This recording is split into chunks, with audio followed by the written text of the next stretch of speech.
Bonjour à tous. Aujourd'hui, nous allons rencontrer Jean-François Picard, originaire de l'île d'Orléans, investisseur immobilier dans la région de Québec. Jean-François a acheté son premier immeuble à 30 ans et a gradué du coaching avancé en 2017. Il possède présentement plusieurs maisons et multilogements. Allons le connaître tous ensemble.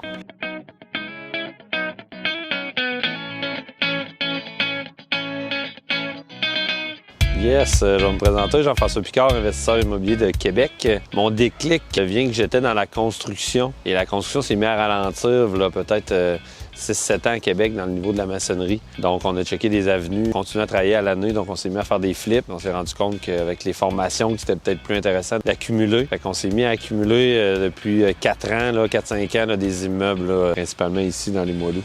J'en ai acheté un, mal acheté, c'est ce que je dis à tout le monde. Puis c'est là que j'ai dit qu'il faudrait que je me forme parce que si je veux en acheter d'autres, il faut bien le faire. C'est ce que j'ai fait là, en 2015. J'ai été faire le coaching. À la présentation du coaching, Jacques me demande pourquoi on est là. J'ai dit, je suis bloqué, j'ai mal acheté. Il dit, on va te débloquer. Et ça l'a débloqué très rapidement. Là, pendant le coaching, j'ai réussi à racheter 2 autres immeubles. Puis on a appris les trucs du métier. Mon parcours, présentement, il s'accélère, je te dirais. J'ai appris beaucoup sur le tas au début. En ayant acheté avant la formation, tu as une certaine base de connaissances et d'idées. Et là, on le faisait aussi à temps perdu au début. Donc, quand il y a des trous dans la construction, là, maintenant, on a mergé tout ça ensemble. J'utilise mes compagnies de construction pour faire mes projets. C'est l'inverse. Quand il y a des trous dans mes immeubles, là, j'envoie mes équipes ailleurs. On réussit comme ça à avoir de l'ouvrage à l'année, mais à faire avancer rapidement notre parc immobilier à nous. Là. Je dis à nous parce que là, ici, on est avec des associés. Il y en a d'autres que j'achète seul, avec ma conjointe, avec un autre associé, dans lequel je suis associé en compagnie de construction aussi, donc beaucoup de terrains différents. Non, je trouve que ça va bien, mais il faut avoir de la paperasse bien faite. Là. On a quelqu'un justement du club là, qui est arrivé un décès récemment. Là. Bon, fait que ça reposait toutes des questions, on a rechecké nos conventions d'actionnaires. Ces conventions d'actionnaires sont bien faites. Quand il y a un décès, mais là, on est dans le deuil, puis là, il faut régler la paperasse. Tout ça soit bien préparé pour pas avoir de problème à ces niveaux-là. Mais non, ça se gère bien si c'est clair au départ. Qui fait quoi? Que ça soit écrit, signé. C'est toujours présentement à la Jacques, là, j'aime bien le dire comme ça, acheter sans mise de fonds. Des fois, on est obligé de mettre une mise de fonds, mais on veut qu'elle revienne très rapidement. Comme ça, on est sûr d'être dans un parc sécure, avec un profit à l'achat au minimum de la mise de fonds. C'est sûr qu'on s'aide des fois avec la conversion. Ce qu'on a fait ici, c'est en train de se finir. Comme ça, en faisant une conversion, puis en achetant avec un bon profit à l'achat, on est capable de refinancer et de sortir toutes nos billes rapidement. C'est pas mal ma stratégie.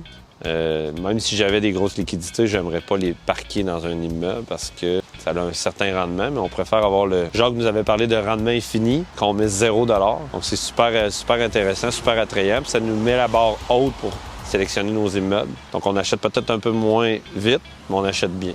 Oui, mais tu sais, c'est sûr que moi au début, je pensais dans la formation qu'on serait tous comme des nouveaux, mais bon, il y avait, exemple, Pierre-Luc Riverain qui a déjà plus de 100 portes, même proche de 200, je pense. Donc, on est devenus amis. On a un mastermind ensemble avec Jeff Bélanger aussi, Olivier. Fait que tout le monde a des business ou des blocs. Donc, ça t'amène à penser avec des gens qui ont fait plusieurs pas, quelques pas en avant de toi. Donc ça aide beaucoup, tu sais, à refinancer un 92 comme Pierre-Luc a fait. Tu te dis, OK, ça se peut, ça marche comme ça. Fait oui, ça a créé une belle gang. Jean-Pierre aussi, qui a été mon coach, là, à qui je me réfère encore beaucoup. Il y a plusieurs années en avant de moi. Donc, c'est toujours bon de se valider avec quelqu'un qui a passé les étapes, qui a passé des années aussi.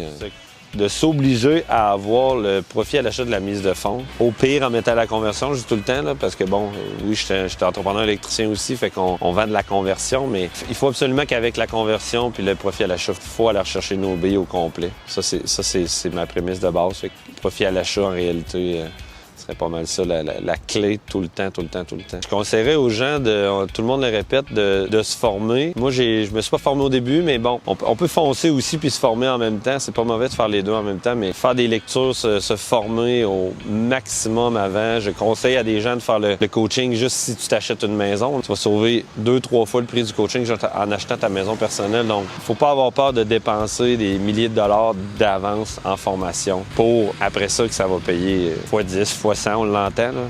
On le comprend pas tant qu'on n'a pas acheté quelques immeubles puis avoir fait les formations. Puis ça, c'est vraiment mon truc à donner. Formez-vous.